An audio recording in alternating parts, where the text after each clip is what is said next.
Isang 21-year-old na babaeng natagpuan sa gilid ng highway noong January 30, 2008 sa Raleigh, North Carolina. Isa siyang college student at bagong kasal. Ngunit noong January 29 ng gabi bago ito natagpuan, ay tumawag pa ito sa kanyang asawa na pauwi na ito galing sa kanyang klase at bibili lang ng pagkain. Ngunit hindi na nakauwi sila Tris. 2 araw matapos itong matagpuan ay ginawa ang pag-aresto sa suspect. At ang pumatay ay kinilala bilang local minister at dating isang pastor, kay laking gulat ng komunidad. Kayang malaking katanungan ay bakit niya ito ginawa.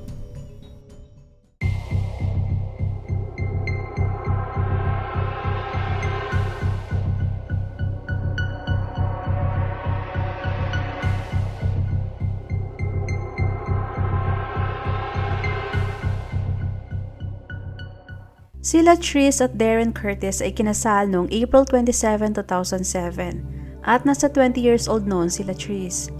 Tumira sila sa Raleigh, North Carolina simula noong taong 2008.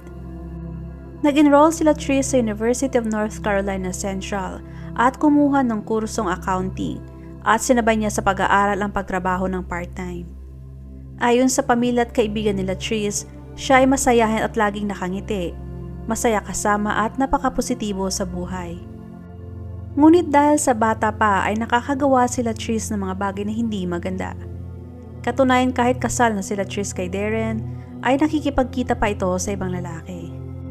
Hindi malinaw kung ang lalaki ay nakilala niya bago pa ito ikinasal o matapos niyang makasal. Ang lalaki ay si Steven Randolph. Siya ay nag-aaral sa kaparehong university kung saan nag-aaral sila Tris. Si Steven ay basketball player sa university at kilala ito at popular sa campus. Ayon kay Steven ay alam niyang may asawa sila Tris, ngunit sinabi nila Tris sa kanya na hiwalay na sila ng mga oras na yon.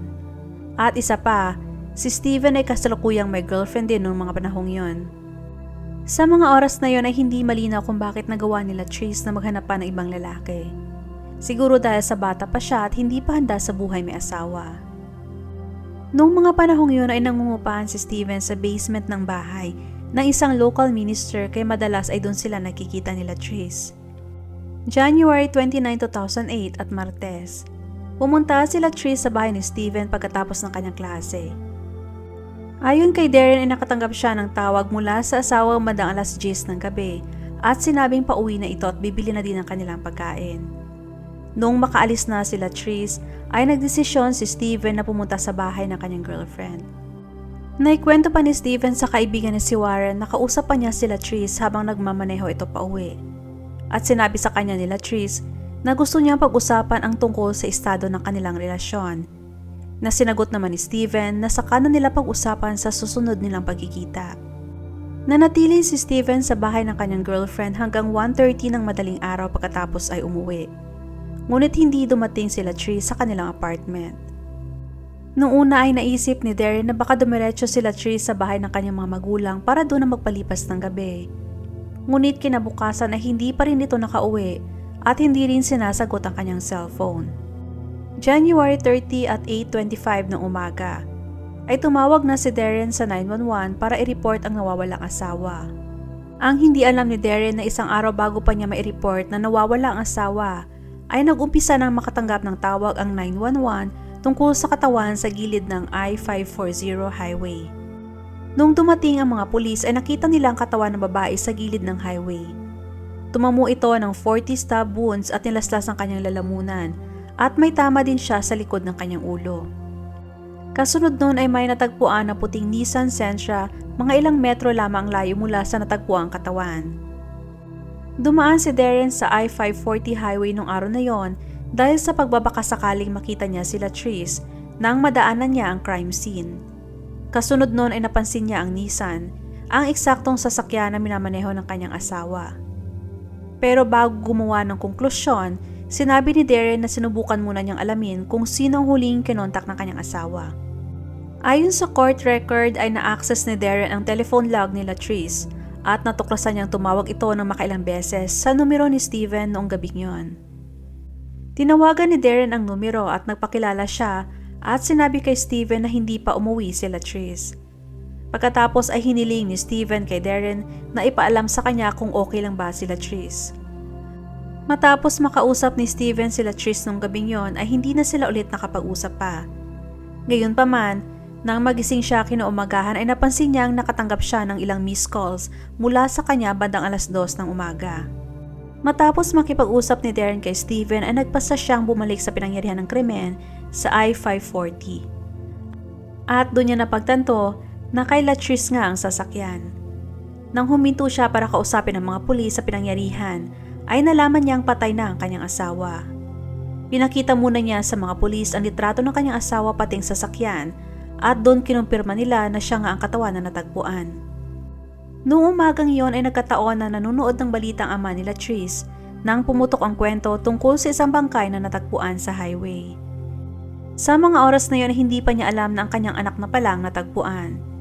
Ngunit kinahaponan ay may tumawag din sa kanyang mga magulang para ipaalam na patay na si Latrice. Bandang 11:00 ng umaga nung araw na yon ay dinala si Darren sa himpilan ng mga pulis para sagutin ang mga tanong tungkol sa kanyang asawa. Walang alibay si Darren para sa gabing yon, ngunit binigyan niyang pulis ng sample ng kanyang DNA at pumayag na magpakuha ng lie detector test. Pinayagan din niya silang halugugin ang kanyang sasakyan at ang apartment nila ni Latrice. Ang pagtukoy sa huling pinuntahan o nakasama ni Latrice ay magiging mahalaga sa investigasyon para malaman kung sinong pumatay sa kanya. Tumulong na din ang state trooper sa mga pulis para mabilis malaman kung sino ang salarin.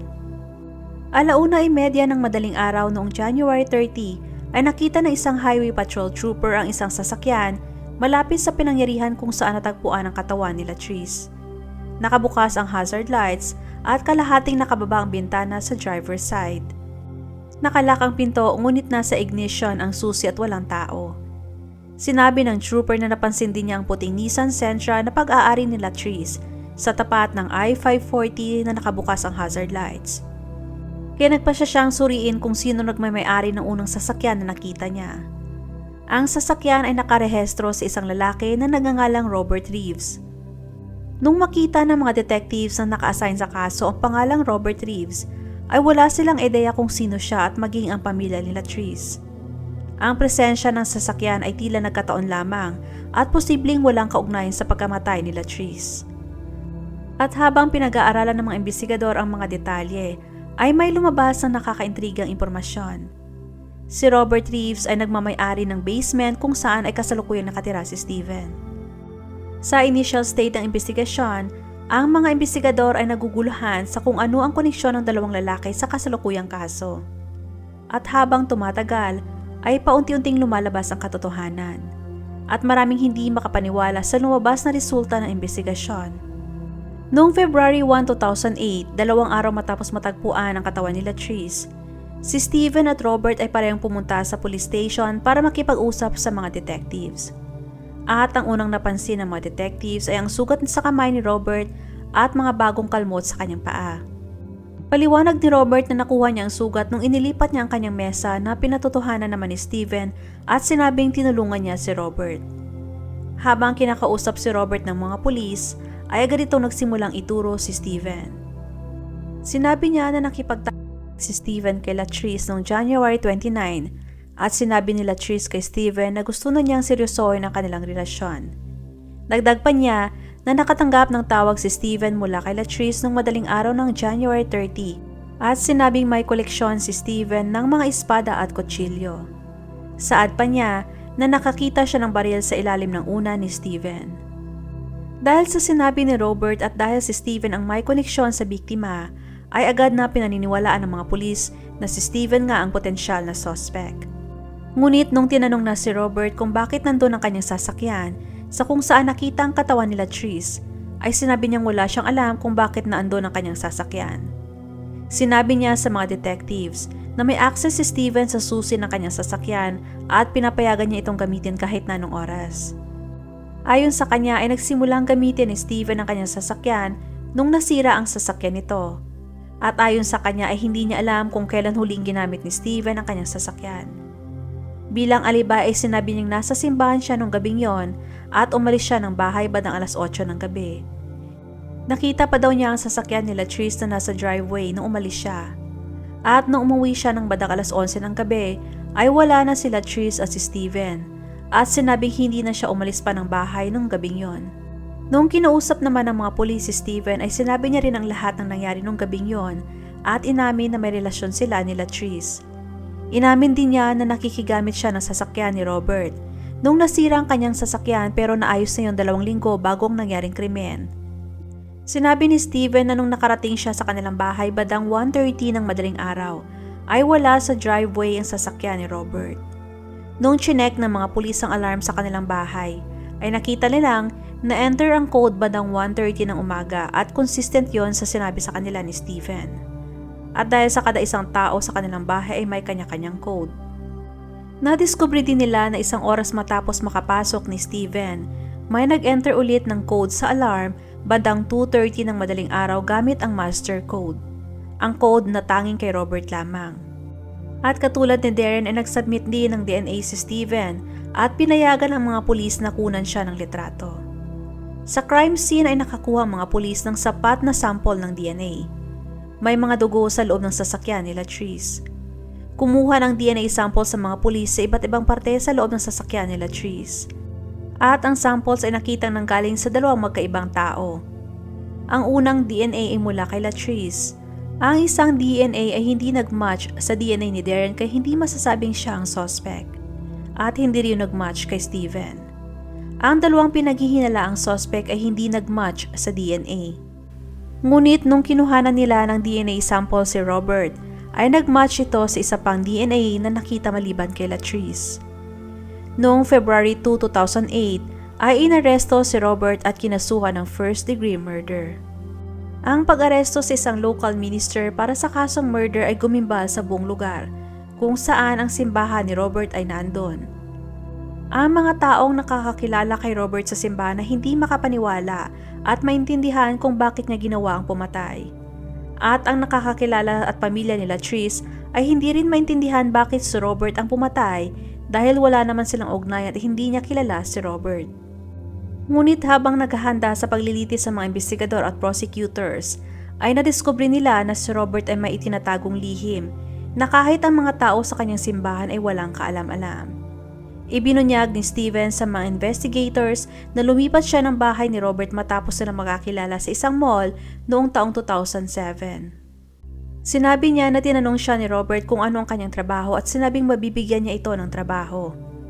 Dagdag pa na makailang beses sila nagkita sa mall at kalaunan ay nag-offer na si Robert sa kanya ng matitirhan. Sinabi niya na pwedeng rentahan ang bakanting kwarto sa kanyang basement sa halagang $300 kada buwan. At dahil sa naghahanap nga si Steven ng matitirhan, ay kinagat niya ang offer ni Robert. Ngunit hindi nagtagal na nagkumpisa nang gumawa si Robert ng mga bagay na hindi nagustuhan ni Steven, gaya ng panghihipo at kung ano pa. Sa isang punto ay nag-alok pa ito na ililibre niya si Steven ng renta, kapalit ang oral. Mga ilang buwan ang nakakalipas, ang girlfriend mismo ni Steven ay nakakatanggap ng kakaibang tawag sa gabi mula sa isang lalaki. Ang lalaki ay pinagbabantaan si Steven na babalian ito ng paa para hindi na ito makapaglaro ng basketball. Ayon kay Steven ay nakakatanggap din siya ng mga tawag mula sa di kilalang lalaki. Noong December 11, 2007 ay nagdesisyon si Steven na pumunta sa bahay ng kanyang girlfriend nung nakita niyang flat tire siya. Ngunit tuloy pa rin itong umalis at inayos ang gulong sa gas station bago tumungo sa girlfriend. Noong gabing din yon ay patuloy pa rin siyang nakakatanggap ng tawag mula sa di kilalang number. At nung pauwi na siya ay nakita niyang ang 4 niyang gulong ay nilaslas. Noong gabing din yon ay tumawag din si Robert sa kanya at sinabing may naglalaro sa kanilang doorbell at saka umaalis. Nag-offer din si Robert kay Steven na ipato ang kanyang sasakyan, ngunit ramdam ni Steven na gumagawa lang ng alibay si Robert para makauwi siya. Hindi umuwi si Steven nung gabing yon dahil pakiramdam niyang hindi siya safe. Nadiskubre din ng mga investigador na merong 3 phone line na nakaregister sa pangalan ni Robert, 2 cellphones at 1 landline. At ayon kay Robert, ang isang cellphone ay tinatawag niyang fan phone. At doon rin nakita na si Robert ang nagmamay-ari ng number na tumatawag kay Steven at sa girlfriend nito. Nalaman nila na na-obsess si Robert kay Steven.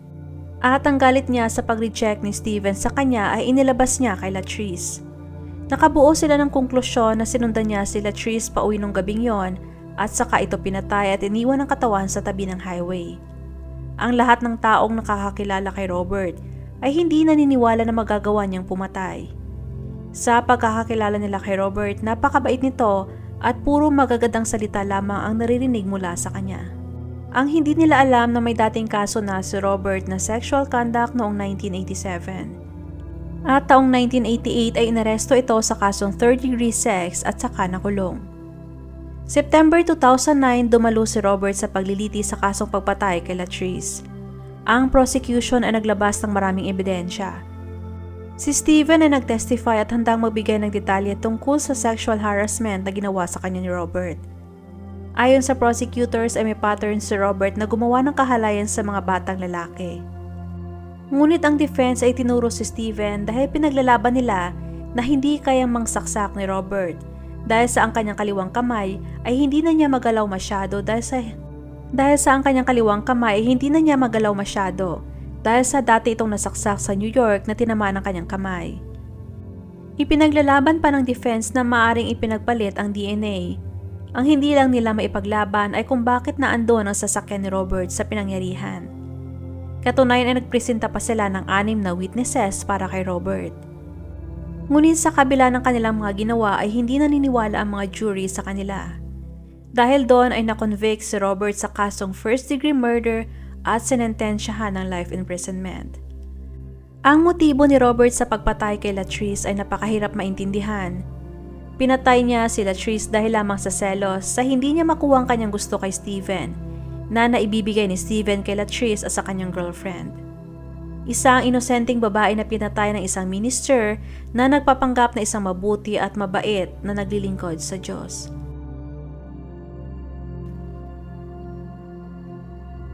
Shout out kay Bebs Ripalbor and family at Luz Tenizo ng Saudi Arabia. Maraming salamat! Huwag magatubiling ibahagi inyong mga saloobin at komento. And please huwag kalimutang mag-like and subscribe sa aking channel kung hindi mo pa nagagawa. Magkita-kita tayo ulit sa aking susunod na video. Maraming salamat!